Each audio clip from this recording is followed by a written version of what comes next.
Welcome to Football Today TV. These is your home for updated football news. So feel free to share your opinions and remember to subscribe. For over a decade, the summer transfer window at Manchester United followed a predictable, chaotic script. It was an exercise defined by reactive spending, inflated wages, and desperate late-night panics to appease an increasingly disillusioned fan base. But the summer of 2026 has brought something entirely unfamiliar to the corridors of Carrington. Cold, calculated institutional discipline. Under the sporting leadership of INEOS, the club is no longer buying individual superstars to mask structural flaws. Instead, they are executing a comprehensive, multi-phased reconstruction of their footballing identity. And the primary battleground for this revolution sits squarely in the center of the pitch. As manager Michael Carrick prepares his squad for the grueling realities of the upcoming Premier League campaign, the Manchester United engine room is undergoing total surgical removal. The old guard is departing. Casemiro, once the structural anchor of the side, is officially leaving the club as a free agent, wiping clean a monumental wage packet but leaving behind an immense vacuum of experience. Concurrently, the hierarchy has made the definitive decision to advance the sale of Manuel Ugarte, a player whose combative nature failed to align with the progressive, press-resistant style Carrick demands.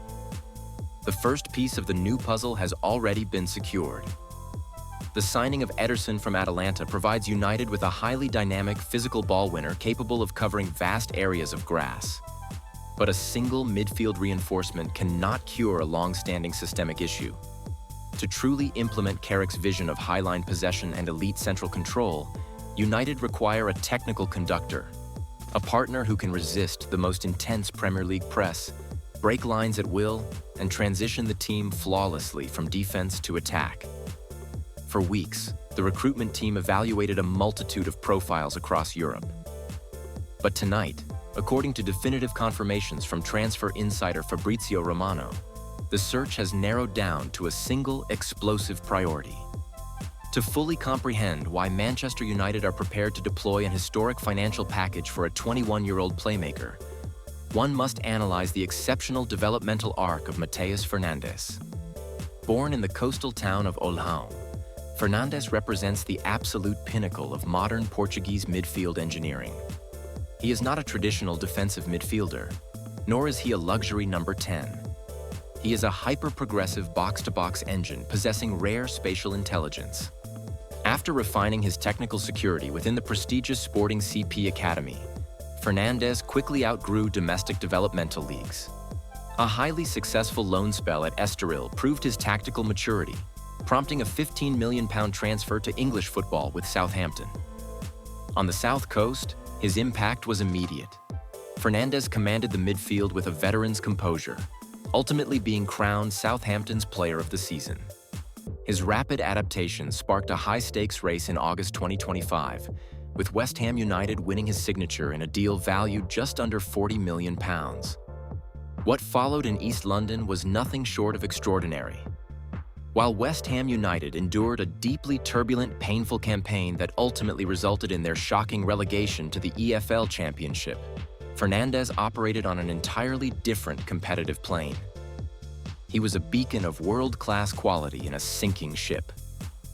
Across the 2025-26 Premier League season, the young Portuguese prodigy made 36 appearances, averaging an astonishing 84 minutes per match. He didn't merely participate, he dictated the tempo of games against the country's elite.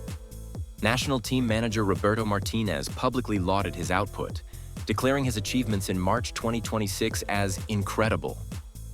Relegation did not diminish Fernandes' stock. It merely acted as a catalyst, presenting Europe's elite with an unprecedented market opportunity. The confirmation of Manchester United's intent did not arrive via ambient media speculation. It arrived through a precise, detailed breaking disclosure from Fabrizio Romano. Speaking directly on his media platforms, Romano confirmed that the operational phase of this transfer is moving with serious behind-the-scenes momentum. The contacts between the clubs are scheduled to continue continuously over the coming hours and days. Fabrizio Romano confirms this news by saying that The contacts are going to continue in the next hours and days for Mateus Fernandes. Manchester United are there. Manchester United want to get the player and are in direct contact with the player's camp. Fernandes is very keen on a move to Manchester United. This disclosure reveals a crucial structural reality of the deal. The foundational work on the player's side is already complete. In contemporary football, negotiating with elite talent is a multi-layered obstacle course of image rights, agent fees, and wage alignment. Yet, the discussions between United's executive branch and Fernandes' representatives have progressed so smoothly that personal terms are no longer considered an issue. The significance of this breakthrough cannot be overstated. Manchester United have effectively established a monopoly over the player's desires. This is a young midfielder who has spent the last 6 months being intensely monitored by Paris Saint-Germain, Arsenal, and Real Madrid.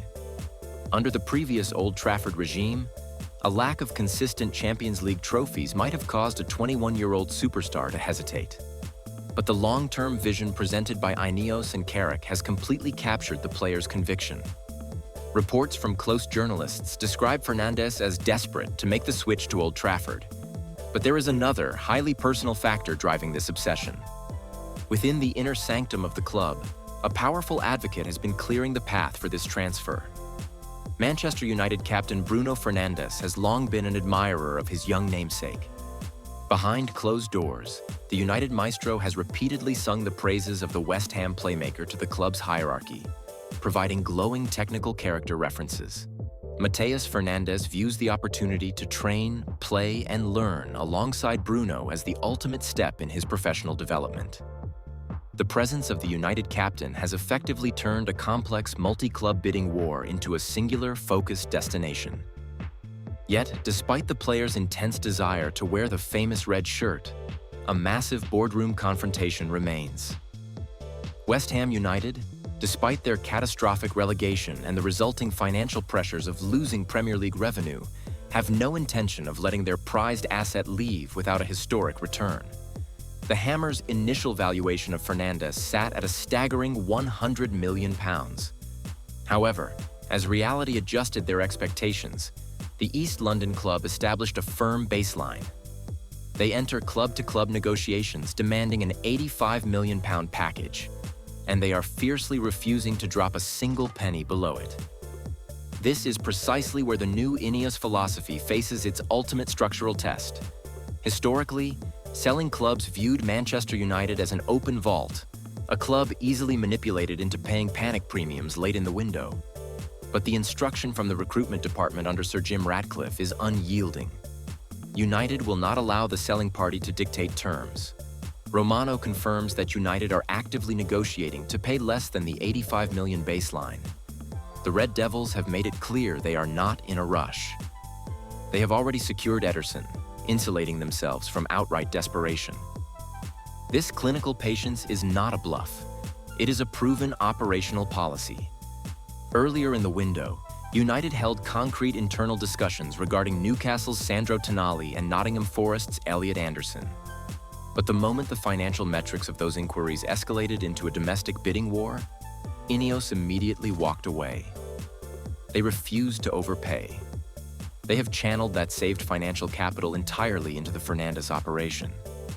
While their opening formal bid will inevitably sit below West Ham's asking price, internal sources reveal that a highly structured, tiered bidding format is prepared.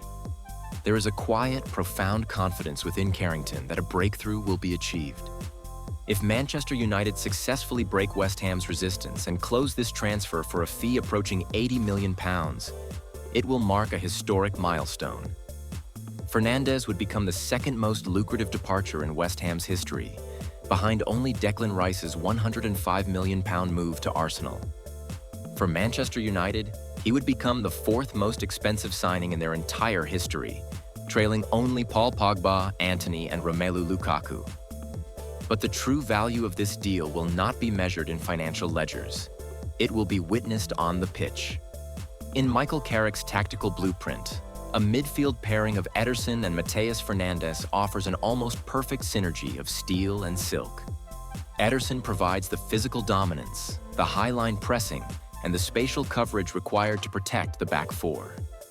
Fernandes provides the elite press resistance, the vision to split compact low blocks, and the relentless engine to execute a high-tempo transition.